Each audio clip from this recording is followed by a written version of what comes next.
Assalamualaikum warahmatullahi wabarakatuh. Alhamdulillahirabbil alamin. Kali ini kita berjumpa lagi dalam kegiatan belajar melalui video pembelajaran. Pada video pembelajaran kali ini kita akan membahas tentang materi kertas kerja atau sering juga disebut neraca lajur. Materi ini merupakan rangkaian dari siklus akuntansi perusahaan jasa. Setelah kemarin kita buat terlebih dahulu neraca saldo yang kita posting dari buku besar, kemudian kita buat jurnal penyesuaian. Nah, sekarang kita buat kertas kerja. Kertas kerja itu sendiri adalah perangkaian atau penggabungan dari neraca saldo dengan jurnal penyesuaian. Baiklah, sebelum kita lanjutkan belajar, jangan lupa subscribe channelnya, like, share, dan komen. Oke, kita lanjut saja. Kita lihat apa itu kertas kerja. Kertas kerja atau neraca saldo adalah suatu kertas berkolom-kolom atau berlajur-lajur yang direncanakan secara khusus untuk menghimpun semua data akuntansi yang dibutuhkan pada saat perusahaan akan menyusun laporan keuangan. Inilah kertas kerja. Kemudian kita lihat tujuan umum menyusun kertas kerja adalah yang pertama untuk memudahkan penyusunan laporan keuangan. Yang kedua adalah meringkas informasi dan melakukan penggolongan dari neraca saldo dan data penyesuaian sebelum persiapan penyusunan laporan keuangan formal. Kemudian tujuan yang ketiga adalah untuk mempermudah analisa kesalahan yang mungkin terdapat dalam jurnal penyesuaian. Itulah tujuan umum dibuatnya kertas kerja atau neraca lajur. Sekarang kita lihat bentuk-bentuk kertas kerja. Yang pertama ada bentuk kertas kerja 3 lajur atau 6 kolom.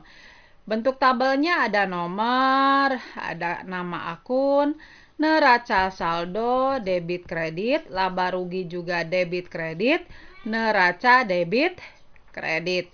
Ini bentuk 3 lajur. 3 lajur itu lajur neraca saldo, lajur laba rugi, lajur neraca. Makanya disebut 3 lajur, 6 kolom. Neraca saldonya terdiri dari 2 kolom, yaitu debit kredit, laba rugi juga 2 kolom, debit kredit, neraca juga 2 kolom, yaitu debit kredit. Jadi 6 kolom. Makanya disebut 3 lajur atau 6 kolom. Ini bentuk yang pertama. Kemudian kita lihat bentuk yang kedua. Kertas kerja bentuk 4 lajur atau 8 kolom. 4 lajur terdiri dari lajur neraca saldo, penyesuaian, laba rugi, neraca. Ini 4 lajur dan 8 kolom. Kenapa? Karena neraca terdiri dari debit kredit, penyesuaian debit kredit, laba rugi debit kredit, neraca juga debit kredit. Jadi ada 8 kolom. Inilah bentuk 4 lajur, 8 kolom.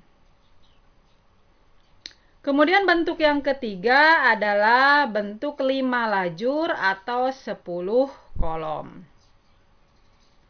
Inilah yang sering kita gunakan atau yang kita pakai di sekolah. Di SMA kita membuat kertas kerja atau neraca lajur dengan 5 lajur atau 10 kolom. Jadi nomor, nama akun, neraca saldo, penyesuaian, neraca saldo disesuaikan, laba rugi, dan neraca. Ini biasanya kita pakai. Jadi ada 5 lajur, 10 kolom. Kemudian bentuk yang keempat adalah 6 lajur, 12 kolom.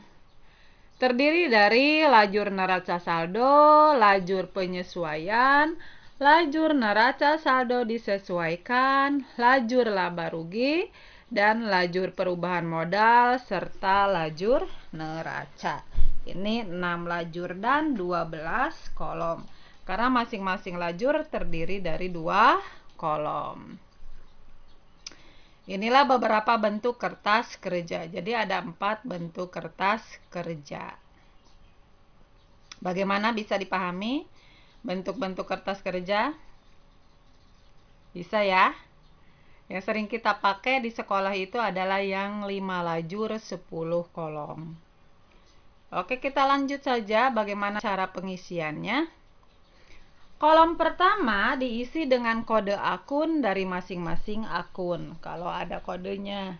Kedua, kolom nama akun diisi dengan nama akun sesuai dengan neraca saldo, ditambah dengan akun yang muncul akibat penyusunan jurnal penyesuaian, yang sebelumnya tidak ada di neraca saldo dan buku besar. Yang ketiga, kolom neraca saldo diisi dengan nilai saldo minimal dari setiap akun di buku besar.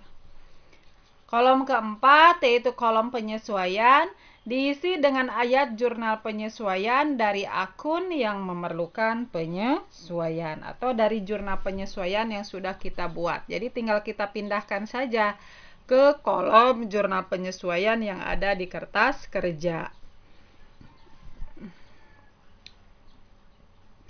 Kolom kelima adalah penggabungan atau kombinasi selisih atau jumlah antara nilai neraca saldo dengan nilai ayat jurnal penyesuaian. Makanya disebut neraca saldo setelah disesuaikan. Kemudian, jika diisi debit lebih besar daripada sisi kredit, perusahaan memperoleh rugi. Saldo rugi dalam kolom laba rugi diletakkan pada sisi kredit. Jadi selisihnya nanti. Dan jika sisi kredit lebih besar daripada sisi debit, perusahaan memperoleh laba. Saldo dalam laba rugi diletakkan pada sisi debit. Itu dengan cara memindahkan akun nominal, yaitu pendapatan dan beban yang bersumber dari neraca saldo yang disesuaikan.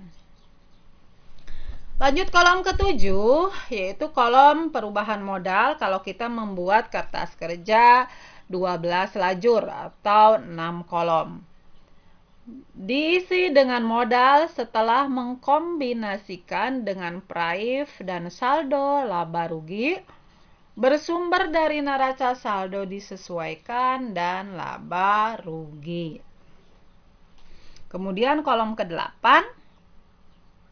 yaitu kolom neraca diisi dengan nilai-nilai akun real, yaitu harta, hutang, dan modal yang bersumber dari neraca saldo yang telah disesuaikan. Jadi ini kolom-kolom yang akan kita isi. Oke, kita lihat contoh bentuk kertas. Kalau lebih besar sisi debit berarti dia jatuhnya rugi. Dan kalau besar sisi kredit berarti laba. Jadi saldo laba bersihnya yaitu selisih antara kredit dengan debit sebesar 3. Kita kurangkan 1120 dikurangi 410. Yaitu berapa jumlahnya? Coba kurangkan 710. Jadi labanya 710. Kemudian di kolom neraca itu sendiri adalah nilai real, yaitu selain pendapatan dan beban. Langsung kita jumlahkan selisihnya. Selisih kolom neraca dengan selisih kolom laba rugi itu sama, yaitu 710. Inilah cara membuat kertas kerja. Bagaimana?